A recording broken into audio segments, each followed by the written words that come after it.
నమస్తే. నేను మీ Pratyusha Reddy, astrologer and Vastu expert. ఇన్ని రోజులు మీ లైఫ్లో కొన్ని పనులు స్లోగా జరగడం కానివ్వండి, మీరు చేసే పనుల్లో ఇబ్బందులు ఎదుర్కోవడం అండ్ సక్సెస్ చూడకపోవడం అలాంటివి చూసుంటారు. దానికి కారణం మీ జూపిటర్ రెట్రోగ్రేడ్లో ఉన్నారు. ఇన్ని రోజులు కూడా ప్రతి ఒక్కరి జూపిటర్ నవంబర్ నుండి 2025 నవంబర్ నుండి కూడా రెట్రోగ్రేడ్లో ఉన్నారు. అండ్ ఇప్పుడు మార్చ్ 11న మనకి మళ్ళీ డైరెక్ట్ అవుతున్నారు జూపిటర్. సో ఎప్పుడైతే జూపిటర్ డైరెక్ట్ అవుతారో అప్పుడు మనము కొంచెం మంచి ఎఫెక్ట్స్ని చూసే అవకాశం ఉంటుంది మనం చేసే పనుల్లో. కాకపోతే ప్రతి ఒక్కరి కూడా అదే ఎఫెక్ట్ ఉంటుందని చెప్పలేము. జూపిటర్ మన బర్త్ చార్ట్లో ఏ స్థానంలో ఉన్నారు అండ్ అది మాలఫిక్గా ఉన్నారా అండ్ బెనిఫిక్గా ఉన్నారా అనేది కూడా చాలా ఇంపార్టెంట్ ఈ ఎఫెక్ట్స్ని తెలుసుకోవడానికి.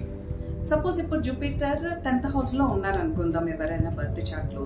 10th హౌస్ అనేది మనకి కెరియర్, జాబ్లో ప్రమోషన్స్ అండ్ మనకి మనీ స్టెబిలిటీ ఇచ్చే హౌస్ కాబట్టి 10th హౌస్లో మీకు జూపిటర్ ఉంటే అది కూడా బెనిఫిక్గా ఉందంటే మీకు పాజిటివ్ రిజల్ట్స్ ఇస్తారు.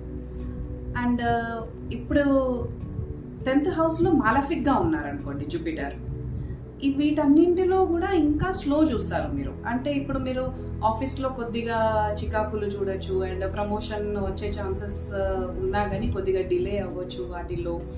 అండ్ మీకు డబ్బులు వస్తుంటాయి కానీ అవి మీ దగ్గర ఆగకపోవడం అలాంటి ఇబ్బందులు చూస్తారు. సో ప్రతి ఒక్కరికి ఒకటే ఎఫెక్ట్ ఉంటుందని చెప్పలేము. మన బర్త్ చార్ట్లో మన జూపిటర్ ఏ పొజిషన్లో ఉన్నారో అది చాలా ఇంపార్టెంట్. అండ్ సపోజ్ మీ బర్త్ చార్ట్లో మీ జూపిటర్ మాలఫిక్గా ఉన్నారనుకోండి, మీరు ఎవ్రీ థర్స్డే మీ సరౌండింగ్స్లో ఎవరైనా పూర్ పీపుల్ ఉంటే వాళ్ళకి ఏదైనా ఎల్లో కలర్ ఫుడ్ డొనేట్ చేయడానికి ట్రై చేయండి. అండ్ థర్స్డే రోజు ఎల్లో క్లాత్స్ వేసుకోవడానికి ట్రై చేయండి. అండ్ గురు మంత్రాన్ని 108 టైమ్స్ జపించడానికి ట్రై చేయండి. వీటి వల్ల గురువు చాలా బాగా యాక్టివేట్ అవుతారు మీ చార్ట్లో. అండ్ మీరుండే సరౌండింగ్స్ అంటే మీరుండే ఇల్లు కూడా చాలా ఇంపార్టెంట్. ఆ ఎనర్జీ కూడా చాలా ఇంపార్టెంట్ మనకి లైఫ్లో. సో మన ఇంట్లో నార్త్ ఈస్ట్ కార్నర్ ఏదైతే ఉంటుందో అంటే ఈశాన్య కోణం అంటారు. సో ఆ నార్త్ ఈస్ట్ కార్నర్లో ఎప్పుడు క్లీన్గా ఉంచుకోండి. అండ్ ఏదైనా ఎల్లో కలర్ వస్తువులు అక్కడ పెట్టడానికి ట్రై చేయండి. మెయిన్గా ఎల్లో మస్టర్డ్ సీడ్స్ పెట్టడానికి ట్రై చేయండి. అండ్ వాటిని ఎవ్రీ వీక్ చేంజ్ చేయండి. సో దానివల్ల మీ ఇంట్లో కూడా జూపిటర్ చాలా బాగా యాక్టివేట్ అవుతారు. సో మీ చార్ట్లో జూపిటర్ బెనిఫిక్గా ఉన్నారా మాలఫిక్గా ఉన్నారా తెలుసుకొని మీరు మీకు వచ్చే ఎఫెక్ట్స్ని తెలుసుకోండి.